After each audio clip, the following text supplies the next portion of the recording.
Greetings, everyone, and welcome to another episode of the FC Podcast. If you want to catch these episodes hours and hours and hours ahead of when they're uploaded on YouTube, then go check them out where they're originally recorded on Anchor. We post 4 episodes a week, and on YouTube we'll only upload 3 episodes. You can catch the 4th episode, the Friday episode, as a bonus on Anchor. Links will be in the channel below, and don't forget to subscribe to Millennial Me, who's the host of the podcast, and enjoy the show. You are listening to the Fandom Collective, your source of information, entertainment, pop culture, and Hollywood, with your host, Fallon, and my co-host, the Rookie Critic. This time, we're going to be talking about some statements George Clooney had said about how he single-handedly, well, maybe not single-handedly, but he ruined the Batman franchise forever. All right, let's talk about this. Honestly, I know there's always been jokes about the whole Batman and the armor. The nipply armor? Yes. Yes. I didn't say that because this will be on YouTube later, and I don't want to have to mute it. YouTube. Nipples. Oh my God. But do you agree with what he said, that he ruined the Batman franchise with that movie? What was the context for his interview for that? Okay, Just like a random statement or something? Like, he said he was talking about it, and he said that he ruined it. He ruined the Batman. He said there are certain films he is embarrassed, and he refuses to let his children or his wife see that movie because he's embarrassed of it. He said he destroyed the franchise. And I'm like, no. Bat card. I always never leave the cave without it. It's like, I don't know if George Clooney was looking for sympathy or for people to say, oh no, sweetheart, you didn't ruin it. And it's like, man, you're a drama queen. That's the only thing I can think. It's like, you did not ruin the Batman franchise just because you have a flop of a movie. To some people actually did enjoy it, like myself. I thought it was good back when I was a kid. I was like, why are there nipples on the armor? That's so stupid. But that wasn't even important to the actual story. Yeah, just chill. Yeah, it's like, but do you think he did? I mean, honestly, I've seen some of the live action Batman ones, and honestly, I don't know. There's different quality all the way around. So to say that he ruined it, I'd say no, because there's all these different types of Batmans around. So it's like, I don't know what point it'd be ruined, really. Okay, he said destroyed it. And I'm like, no. I feel like that would mean that people don't want to see Batman then. But yeah, most people still, or even if you put out the worst Batman ones, they want to see more Batman. Yeah, okay. You know what? Let's go in the whole DC universe. Just because the Batwoman show is crap does not mean that the Batwoman character is trash. Because I have friends who love DC and they love Batwoman. That's not going to affect what's going to it's not going to mean everything is destroyed. It's one project. Yeah, you fail, you try again. Exactly. But honestly, I feel like a lot of times when these people are saying that they destroyed an IP, they're fishing for compliments. I don't know how often. I guess I haven't seen it too often where they say, "Oh no, it's my fault. I'm sorry, I ruined something." That doesn't happen as often. Yeah, but when it does happen, it's like, get over yourself. Honestly, Batman itself is great, and it really depends on which Batman you like. Oh, he was also talking about it's why he was not invited to join in on the multiverse with the Flash and the original Batman, Michael Keaton. He was not invited. Well, didn't they get somebody from that era though, or did they completely ignore that one? I have no idea. I think they completely. I don't know. I haven't seen the movie. I don't even think it's out yet. Well, no. I mean, like they did like that whole crossover thing on the the Arrowverse. No, they did not. They got Michael Keaton's. I can't remember the character. But weren't they supposed to technically be in the same universe, but they're played by different? But they're played by different actors. That's what I. No, I think they're disconnected. Mm-hmm. I don't know. I've heard different things, I guess, that like they're technically connected, but they're different actors playing the characters or something. But yeah, I don't know. I think it'd be comparison to the Bonds, like James Bond, because I think this is something that's generally accepted, that James Bond, each variation of James Bond is not the same James Bond. It's an alias. So honestly, I don't consider them the same Batmans because they don't act the same. They may have some similarities, but they don't all fit into one little universe. Yeah, I haven't seen any Bond film ever, so I don't know about that either. Oh God, yeah. The classic Rookster here. Oh God, I'm sure there's people who are going to kill me, but I like Pearson's James Bond. He was actually my favorite. I didn't much care for the other ones, but people are probably going to kill me for that statement. They prefer the Sean Connery. Probably. I don't know. My mom was a fan of Roger Moore, I believe. I can't believe there's 25 Bond films. How many Batman films are there? I am not sure. I will have to look this up for us. Seems like there's more than there needs to be, but that's just my perspective there. 10. 10? Yeah, that sounds about right. Yeah, over the course of 20, 30 years? Yeah, it's pretty high. Yeah, it's like the Batman. No, is it Batman and Robin? Yeah, it was Batman and Robin. That was the one with the George Clooney. Gee willikers. Because it brought in Alicia Silverstone as Batgirl. And Batgirl traditionally is the niece of Gordon. Gordon Ramsay. Oh my God. No. Oh no, Commissioner Gordon. Oh, yeah, I forgot. Commissioner Gordon. So Commissioner, and there's she's a robbery. supposed to be a redhead. Oh yes, another one. Was she in any of the films? Alicia Silverstone or Batgirl? Batgirl. Okay, Alicia Silverstone became Batgirl.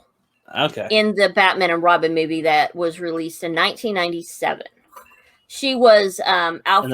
And that's the Clooney one. Yes. Oh, okay. Yeah, it's like I wonder was anybody talking about his movie? Yeah, I think he was interviewed about what he thinks about the whole. They were probably fishing to see if he's in it, in the multiverse DC equivalent. I see. That's a good point. So, and I think he was complaining about how he's not in it. I think that's what that whole thing was about. Yeah, I mean, possibly.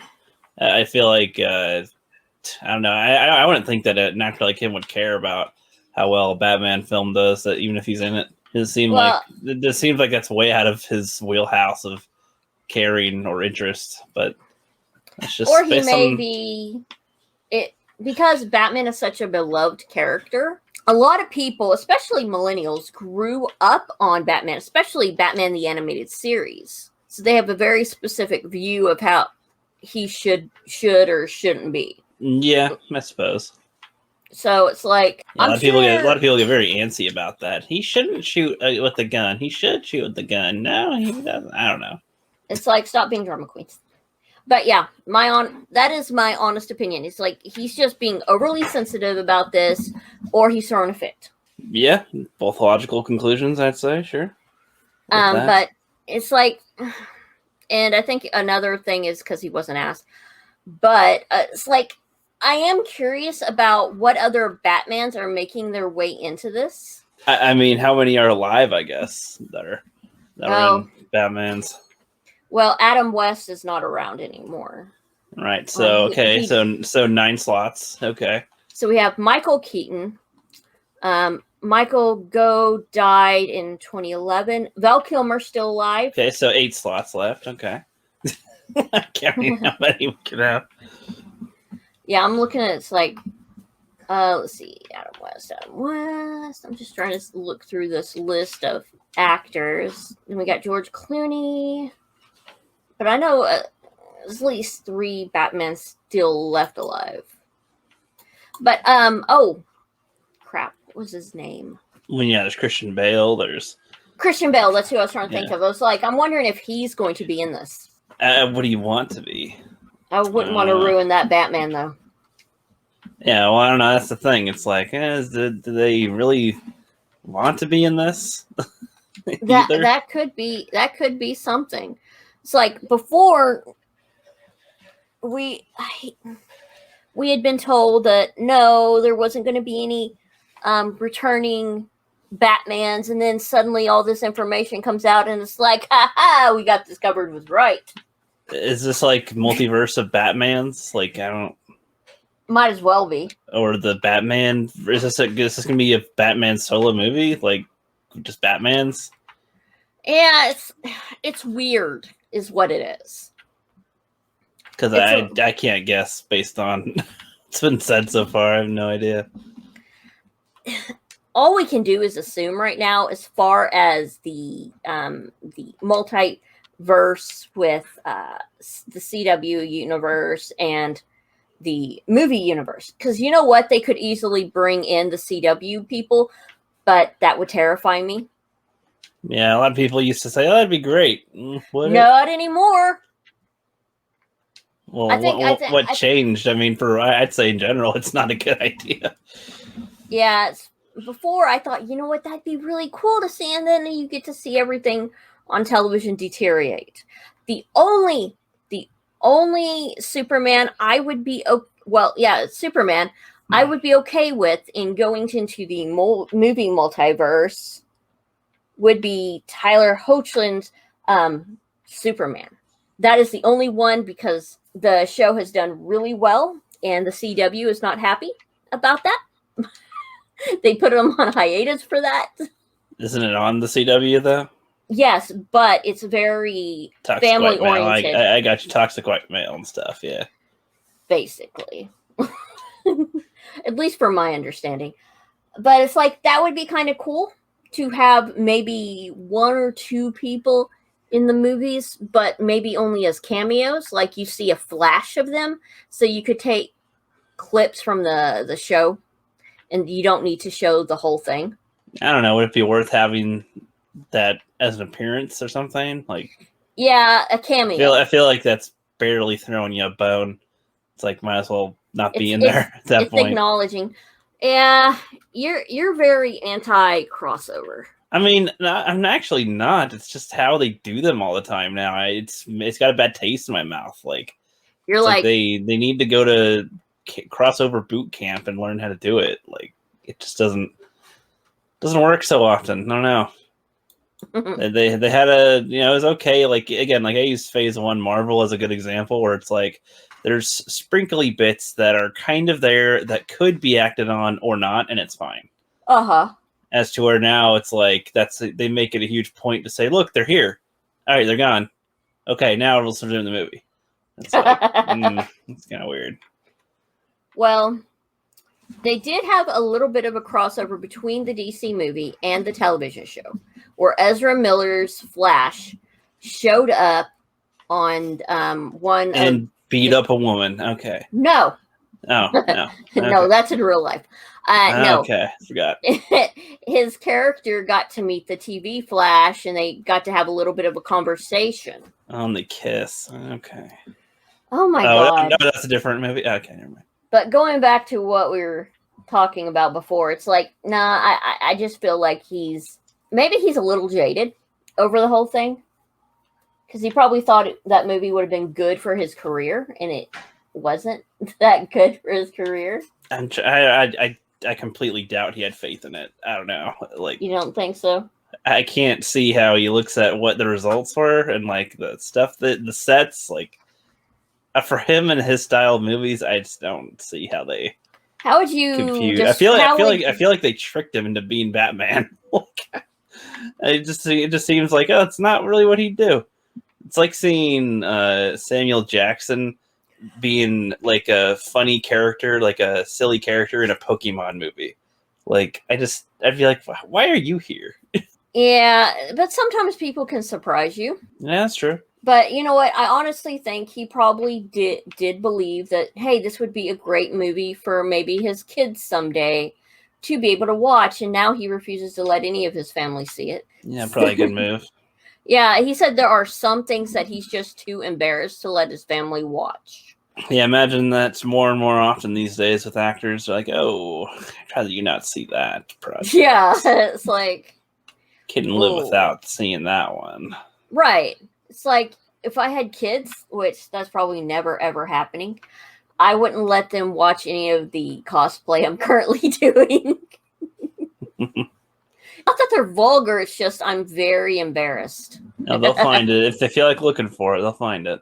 Yeah, well, I'm approaching 40, and I don't think kids are in future for me, which I'm okay with. Not everyone is made to have kids. Yep, I gotcha. That's why I have cats. The ultimate replacement. But yeah, as far as most of this discussion is, we've been going in odd circles. But I think we can agree that it's just like, why do you even need to make these statements? Yeah, I mean, it seems weird. Yeah. I don't know. Has anybody else even talked about this? I haven't seen anybody talk about this, but here's a funny thing I noticed. When we were talking with ETEP earlier, it's like some of the things they were bringing up, I was like, holy shit, me and Rookie were ahead of the game. Yep. Convo from last week. Yep. Mm-hmm. So it's like, okay, I'm digging it. But I think that's going to be it for today. Thank you for everybody listening in, and we will catch y'all on the flip side.